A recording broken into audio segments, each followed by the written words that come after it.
स्वागत है आप लोगों का। आज जो हम लोग टॉपिक डील कर रहे हैं बहुत इम्पोर्टेंट टॉपिक है, वो है सामाजिक संविदा एथिक्स, सोशल कॉन्ट्रैक्ट एथिक्स के ऊपर। एग्ज़ाम के दृष्टिकोण से वेरी इंपॉर्टेंट टॉपिक है। एग्ज़ाम में कभी भी ये क्वेश्चन आ सकता है, स्टेट पीसीएस हो या आईएएस का पेपर हो। और इसमें जो चीज़ें हम लोग समझेंगे, थोड़ा इंट्रो वाला पार्ट, इसका बेसिक जो कंसेप्ट है वो हम लोग समझेंगे। स्टेट ऑफ नेचर से इसकी थोड़ी तुलना करेंगे। इसके कंडीशंस क्या हैं, अर्थात आपको सामाजिक संविदा एथिक्स के लिए कौन कौन सी शर्तें है ना, थोड़ा बहुत समझेंगे इसमें, और आलोचनात्मक पक्ष इसमें समझेंगे। तो सोशल कॉन्ट्रैक्ट एथिक्स का मतलब हुआ ऐसा एथिक्स जो सोशल कॉन्ट्रैक्ट पे आधारित होता है, सामाजिक संविदा पर आधारित होता है। आपको सामाजिक संविदा क्या हुआ कि सामाजिक संविदा का मतलब हुआ कि जब समाज में लोग, जैसे इसको आप वैसे समझें कि प्राकृतिक या शुरुआती आपको मानव सभ्यता के आरंभिक दौर में जो है समाज में कोई परंपराएं, कोई ऐसे कोई नैतिक रूल्स, नियम, कानून है ना, इस तरह की चीज़ें नहीं होती थी। राज्य नाम की संस्था अस्तित्व में जब नहीं आई थी तो मानव का जीवन भी जो है पशुओं के तुल्य ही था, है ना। कोई नियम नहीं होते थे, आपको कहीं कोई अधिकारों का सम्मान नहीं होता था। हर व्यक्ति पूरी तरह स्वतंत्र होता था, और ये स्वतंत्रता जो है समाज में कहीं न कहीं एक दूसरे के लिए असुरक्षा पैदा करती थी, और एक अस्थिरता, संघर्ष, युद्ध है ना, जैसा एक माहौल होता था। तो कहीं न कहीं मान लिया जाए कि हम अगर आपकी स्वतंत्रता में हस्तक्षेप करेंगे, आपके अधिकारों का सम्मान नहीं करेंगे, तो आप भी हमारी स्वतंत्रता में हस्तक्षेप करेंगे, आप भी हमारे अधिकारों का सम्मान नहीं करेंगे। हम आपकी संपत्ति के ऊपर अपना अधिकार अगर जताएंगे तो कोई हमारी संपत्ति के ऊपर भी अधिकार जताएगा। तो कहीं न कहीं उससे संघर्ष पैदा होगा, और ये संघर्ष कहीं न कहीं आपको, मुझे भी आपको नुकसान करेगा और आपको भी नुकसान करेगा। तो एक समय ऐसा आया जब समाज के ही, समुदाय के ही लोगों ने सोचा कि अगर हम इस तरह से हम बिना नियम और समझौते की स्थिति में अगर रहेंगे तो कहीं न कहीं हमारे हितों को नुकसान आपको पहुंचाएगा, है ना। एक असुरक्षा का माहौल, अशांति का माहौल, हमेशा युद्ध जैसी स्थिति, झगड़े जैसी स्थिति, तनाव जैसी स्थिति, है ना, और अस्थिरता जैसा माहौल, इनस्टेबिलिटी आपको जैसी स्थिति बनी रहेगी। तो इस चीज़ से उबरने के लिए, है ना, उस समय के लोगों ने आपस में एक समझौता किया, जहां उन लोगों ने अपनी स्वतंत्रता को कुछ कम किया, है ना, और दूसरों के अधिकारों की मान्यता दी, दूसरों के अधिकारों को मान्यता दी, अपनी कुछ स्वतंत्रता को कम कर कर उसके ऊपर कुछ नियम का, कुछ परंपराओं का बंधन लगाया उन्होंने। यही नियम और परंपराएं जो आपस में समझौते के परिणाम स्वरूप जो सामने आई, उसको हम सामाजिक समझौता एथिक्स कहते हैं, है ना। यानी समाज के लोगों ने आपसी समझौता करके समाज के ऊपर, है ना, समाज की वर्किंग के ऊपर, समाज की स्वतंत्रता के ऊपर, नियमों के तौर पर, परंपराओं के तौर पर, है ना, जो बंधन लगाए, है ना, उसी को, उस बंधन को, उस समझौते को हम सामाजिक संविदा एथिक्स के तौर पर जानते हैं, है ना। ये मान के चलिए। इसमें जो है हॉब्स और जॉन लॉक आपको जैसे विद्वान, इसमें अग्रणी विद्वान हैं, आपको जिन्होंने एथिक्स के उद्भव में आपको जो है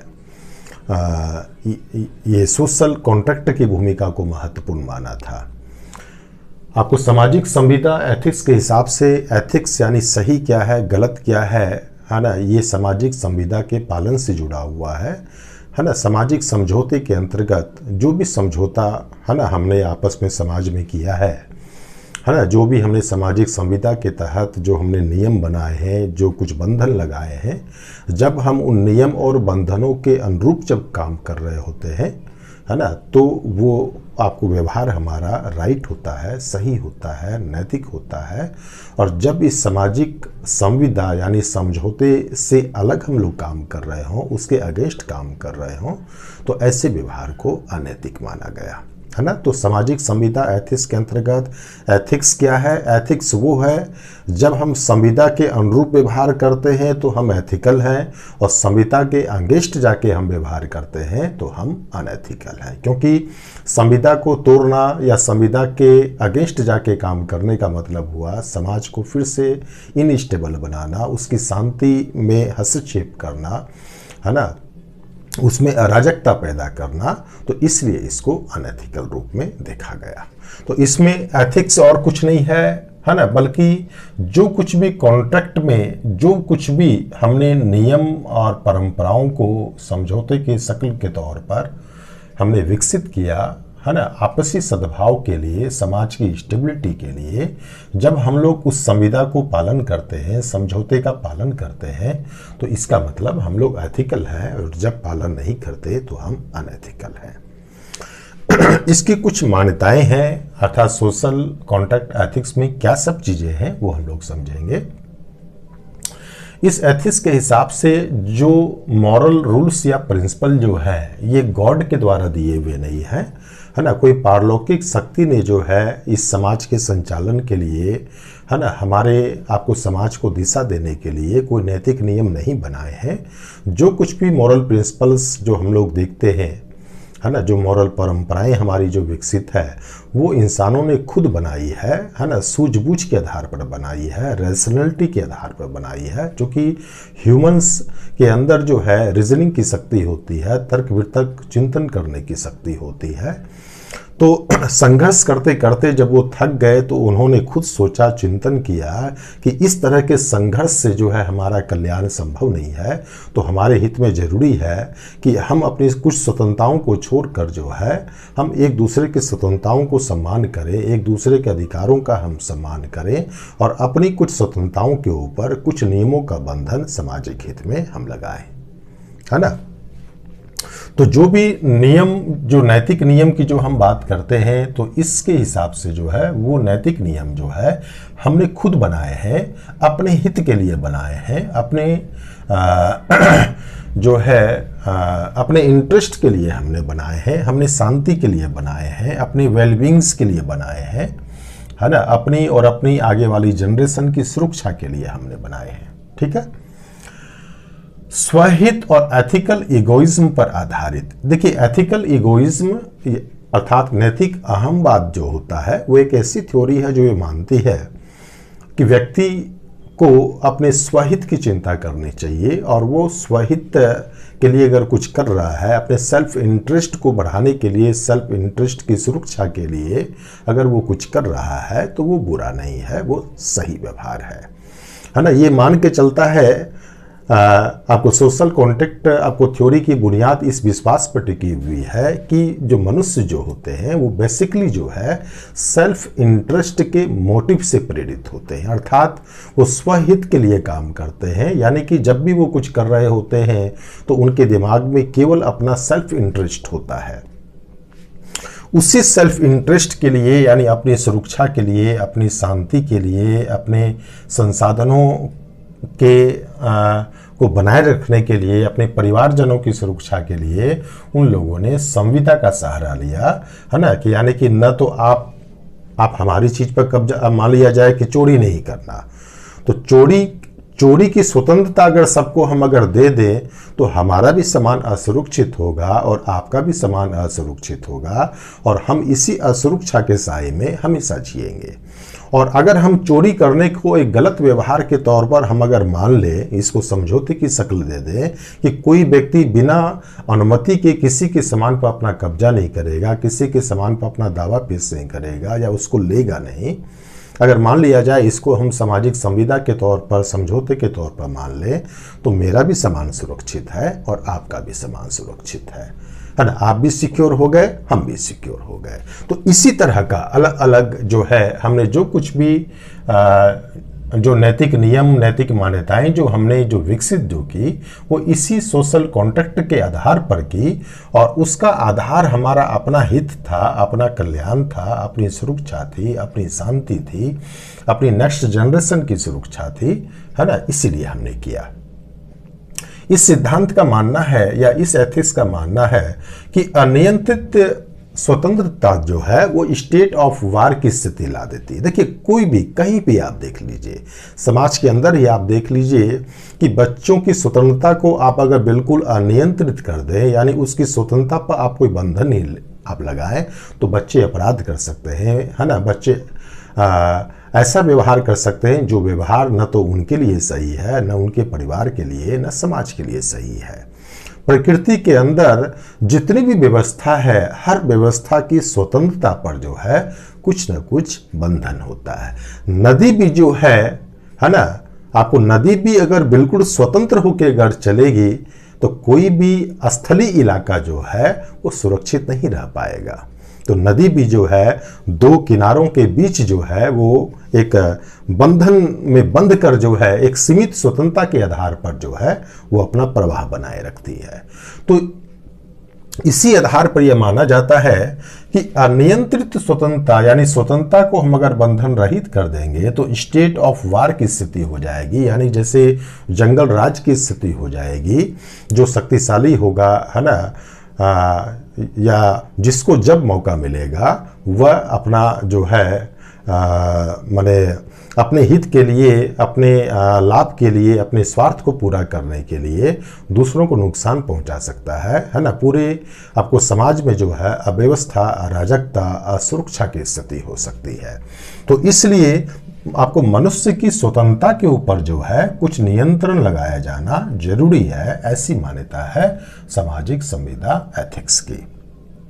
मनुष्य एक चिंतनशील प्राणी है ना। हम एक रीजनिंग बेस्ड ह्यूमन बीइंग्स है, यानी आप मनुष्य के अंदर ये क्षमता है कि वो क्या सही है क्या गलत है वो सोच सके, और इसी रीजनिंग के आधार पर, इसी तर्क वितर्क की शक्ति के आधार पर उसने सोचा कि हमारे हित में जरूरी है कि हम आपस में एक संविदा करें जिसमें हम अपनी स्वतंत्रताओं पर कुछ नियमों का बंधन लगाएं, जिससे हमारे समाज में स्टेबिलिटी आ सके, सुरक्षा आ सके, है ना। एक आपको भाईचारा विकसित हो सके, बंधुत्व विकसित हो सके, जिससे कि एक सोशल लाइफ जो हमारी स्मूथली चल सके, है ना। और इसी के लिए हमने जो है आपको समझौते के अंतर्गत जो है कुछ नियम, परंपराओं आदि को विकसित किया, है ना, जो हमारे व्यवहार को एक राइट डायरेक्शंस में, ऐसा राइट डायरेक्शन जो सामाजिक सद्भाव और शांति के लिए जरूरी है, वो बना के रखता है। सही व्यवहार वो है, नैतिक व्यवहार वो है जो संविदा के अनुरूप है, जो कॉन्ट्रैक्ट के अनुरूप है। अनैतिक वो है जो संविदा के विरुद्ध है, ये मैंने समझाया था। और संविदा को लागू करने के लिए मान लिया जाए हम कोई समझौता अगर आपस में कर ले, है ना, कोई कॉन्ट्रैक्ट पे हम लोग आपस में सहमत अगर हो जाए, और मैं कॉन्ट्रैक्ट को अगर मान रहा हूं और आप कॉन्ट्रैक्ट को अगर नहीं मान रहे हैं, आप उसके अगेंस्ट जाके व्यवहार कर रहे हैं, तो फिर इस कॉन्ट्रैक्ट का फिर कोई मतलब नहीं होता है ना। फिर हो सकता है मैं भी कॉन्ट्रैक्ट से आपको बाहर आ जाऊं, मैं भी उसके विरुद्ध व्यवहार करने लगूं। तो कोई ऐसी व्यवस्था, जब भी हम कोई कॉन्ट्रैक्ट बनाते हैं, कोई संविदा पर सहमत होते हैं, तो कोई ऐसी व्यवस्था जरूर होनी चाहिए जो उस संविदा के उल्लंघन की स्थिति में, जो भी पार्टी उल्लंघन उसका कर रही है, जो भी व्यक्ति उसका उल्लंघन कर रहा है, उसको दंडित कर सके और संविदा के अनुपालन पर वो नजर रख सके।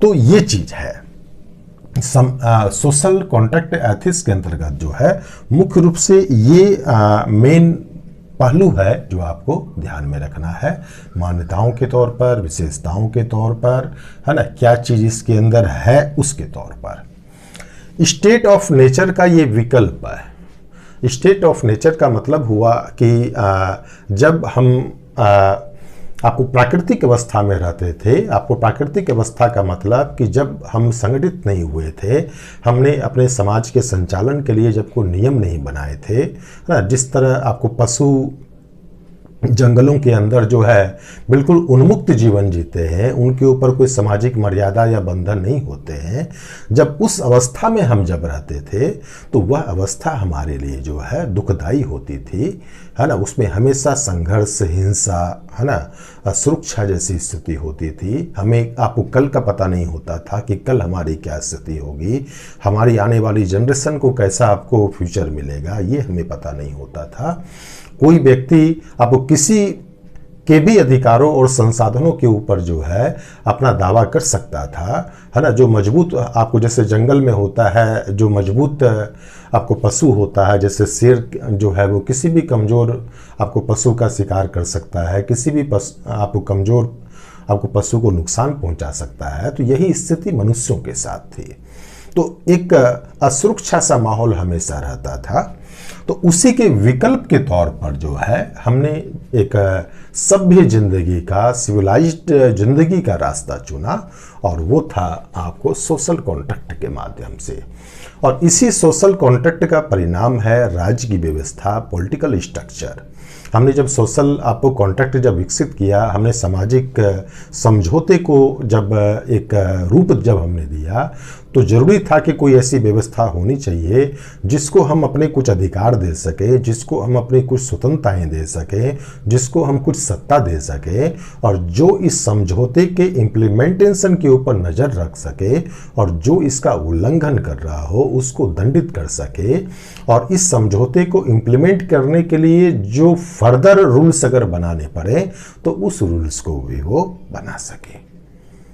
तो स्टेट ऑफ वार की जगह, है ना, एक सभ्य समाज का जो हमने रास्ता चुना, तो उस सभ्य समाज में जो है आपको सामाजिक संविदा के आपको फलस्वरूप जो है एक पॉलिटिकल स्ट्रक्चर का भी निर्माण हुआ, जिसको आज हम राज्य के तौर पर जानते हैं, शासन के तौर पर जानते हैं।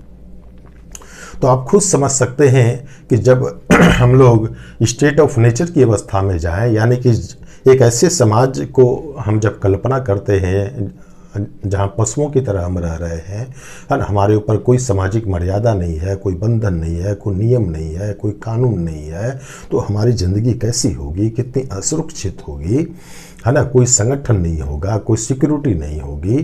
तो ऐसी स्थिति से ही बचने के लिए मानव एक चिंतनशील प्राणी था। उसने अपने जीवन को और बेहतर बनाने के लिए जो है ना, आपस में एक समझौता किया कि हम कुछ नियमों के आधार पर, कुछ मतलब परंपराओं के आधार पर इस समाज का संचालन करेंगे, जिससे कि इस इनस्टेबल लाइफ से जो है हमारी लाइफ स्टेबिलिटी की तरफ बढ़ सके, हम ज़्यादा बेहतर जिंदगी को जी सकें। ये सामाजिक संविदा के आधार पर जो एथिक्स का ढांचा जो विकसित होता है, या सामाजिक संविदा एथिक्स को विकसित होने के लिए, सफल होने के लिए कुछ कंडीशंस भी जरूरी है, ये मानी गई। एक तो ये है कि जो आपको संविदा जो होनी चाहिए वो तर्क के आधार पर होनी चाहिए, है ना। कोई भी संविदा जब सामाजिक स्तर पर हम समाज को बेहतर बनाने के लिए हम कोई भी मॉरल रूल्स या प्रिंसिपल, हम जिसको समझौते का रूप दे सकते हैं, जब उसको हम विकसित करते हैं, तो अगर वो तर्क के आधार पर नहीं होगा, रैशनल अगर नहीं होगा, तो उस समझौते के आधार पर चलने वाला जो समाज जो होगा, है ना, जो लोग जो होंगे, वो उनका व्यवहार जो है या उनका विकास जो होगा वो सही दिशा में नहीं हो सकता। सोशल कॉन्ट्रैक्ट के आधार पर जो एथिकल ढांचा जो होगा वो लंबे समय तक आगे तभी बढ़ सकता है, समाज को सही दिशा तभी दे सकता है, जब ऐसे कॉन्ट्रैक्ट, ऐसी संविधाएं जो है पर्याप्त चिंतन के आधार पर, तर्क के आधार पर, रैशनलिटी के आधार पर विकसित हो, है ना, ये चीज है। दूसरी, स्वेच्छा से हो। स्वेच्छा का मतलब ये हुआ कि अगर हम आपके ऊपर फोर्स डाल के, ताकत का इस्तेमाल कर कर, दबाव का इस्तेमाल कर कर, डरा कर हम किसी कॉन्ट्रैक्ट पर आपको सहमत होने के लिए हम अगर तैयार कर दें, और वो कॉन्ट्रैक्ट इस हिसाब से डिजाइन किया गया है कि जिसमें मेरे हित को ज़्यादा गारंटी दी गई है और आपके हितों की अवहेलना की गई है, तो आज नहीं तो कल जो है आपके अंदर असंतोष हो सकता है। और जब भी आपको उपयुक्त अवसर प्राप्त होगा या आपके पास कोई आपकी ताकत बढ़ेगी किसी भी रूप में, तो आप इस समझौते से बाहर हो सकते हैं, समझौते को आप तोड़ सकते हैं। तो समझौते की स्टेबिलिटी के लिए, ऐसे संविदा आधारित एथिक्स की स्टेबिलिटी के लिए जरूरी है कि इस तरह के समझौते या संविधाएं जो है ना, जो कुछ एथिकल ढांचे को जन्म देती है, वो स्वेच्छा से विकसित होनी चाहिए, है ना, दबाव या डर के आधार पर नहीं। संतुलित हो। संतुलित का मतलब कि उस समझौते में शामिल जितने भी लोग हैं, जितने भी पक्ष हैं, है ना, तो जो भी समझौते के माध्यम से जो लाभ मिलेगा, जो हितों की जो सुरक्षा होगी, उसका वितरण बैलेंस रूप में सब तक पहुंचना चाहिए। समझौता अगर भेदभावपूर्ण अगर होगा, है ना, उसमें सभी पक्षों को अगर ध्यान, आपको समझौते में शामिल आपको सभी पक्षों के हितों का ध्यान अगर नहीं रखा जाएगा, तो ऐसा समझौता या इसके आधार पर बना हुआ एथिकल ढांचा भी जो है हमारा बहुत सस्टेनेबल नहीं रह पाएगा, बहुत लंबे समय तक नहीं रह पाएगा। दंड और निगरानी की व्यवस्था होनी चाहिए। ये मैंने अभी समझाया था आपको कि जब हमको इस तरह का जब कोई ढांचा डेवलप करते हैं, किसी कॉन्ट्रैक्ट को हम विकसित करते हैं, तो साथ ही साथ हमें ऐसे भी सिस्टम को फिर डेवलप करना पड़ता है ना, जिसको हम उस समझौते की इम्प्लीमेंटेशन की निगरानी का काम दे सके और जो उसको तोड़ रहा हो उसको दंडित करने की भी शक्ति हम दे सके, है ना, ये चीज है। अब है इसकी आलोचना का पक्ष। आलोचना में आपको बहुत ज़्यादा यहाँ हम लोग को नहीं समझनी है, आपको थोड़ा बहुत आप इसको आप वो कर सकते हैं। एक तो आप ये मान के चलें कि आलोचनाओं की जो बात है, तो मेन इसका जो मुख्य पक्ष जो आलोचना का है वो ये है कि ये सोशल कॉन्ट्रैक्ट एथिक्स जो है, हमारे एथिकल ढांचे के उद्भव की बात आपको मुख्य रूप से करता है कि यानी कि आरंभिक दौर में जो नैतिक परंपराएं, है ना, आपको सामाजिक मान्यताएं जो विकसित हुई, वो किस आधार पर विकसित हुई होगी, ये इसकी बात करता है। रोजमर्रा की लाइफ में हम जब कोई राइट और रॉन्ग विकल्प के बीच से, यानी दो विकल्पों में जब किसी एक विकल्प को हम चुनते हैं, किसी एक व्यवहार को हम चुनते हैं, कोई एक निर्णय हम करते हैं, तो उस समय हमारे दिमाग में जो है वो कोई कॉन्टैक्ट नहीं होता है, कोई समाज का कोई आपको संविदा नहीं होता है। उसमें हमारे दिमाग में हमारी रीजनिंग काम कर रही होती है, हमारी अंतरात्मा काम कर रही होती है, उसमें की परिस्थिति का दबाव जो है काम कर रहा होता है, और कुछ अंश तक कानून भी होता है ना। आपको सामाजिक संविदा का ये कानूनी स्वरूप जो है ये भी मौजूद होता है, यानी कि केवल सामाजिक संविदा ही जो है हमारे नैतिक व्यवहार को दिशा नहीं देती है। हाँ, ये हो सकता है कि जिस समय समाज सभ्य बना होगा, समाज संगठित हुआ होगा, उसमें सामाजिक संविदाएं ने आपको समाज को संगठित करने में, सही दिशा आपको देने में एक महत्वपूर्ण रोल अदा किया होगा। लेकिन प्रेजेंट समय, है ना, ये इस तरह के कानून जो आपको सामाजिक संविदा का ही विकसित रूप है, इस तरह के कानून का हमारे नैतिक व्यवहार में जो है वो सीमित रोल होता है। यानी कानून के अलावा और भी बहुत सी आपको चीज़ें, हमारी अंतरात्मा, परिस्थितियाँ, हमारा अपना प्रेजेंट सेंस, हमारी संसाधन, है ना, हमारी क्षमता, ये सारी चीज़ें जो है हमारे नैतिक व्यवहार को दिशा देती है। इसका मतलब एथिक्स जो है केवल सामाजिक संविदा का ही परिणाम नहीं है ना, वास्तविकता में ये चीज है। तो ये इसमें आपको समझना था, सामाजिक संविदा के अंतर्गत इतना ही समझना, इससे ज़्यादा आपको इसमें कोई डायमेंशंस नहीं बनते हैं। कोई भी क्वेश्चन बनेगा, इतनी चीज़ें आप अगर उसमें डाल देते हैं, लिख देते हैं, तो आपको इसमें पूरे नंबर मिल जाएंगे। तो फिर हम लोग नेक्स्ट टॉपिक में मिलेंगे। आपसे मैं विदा लेता हूँ। Thank you.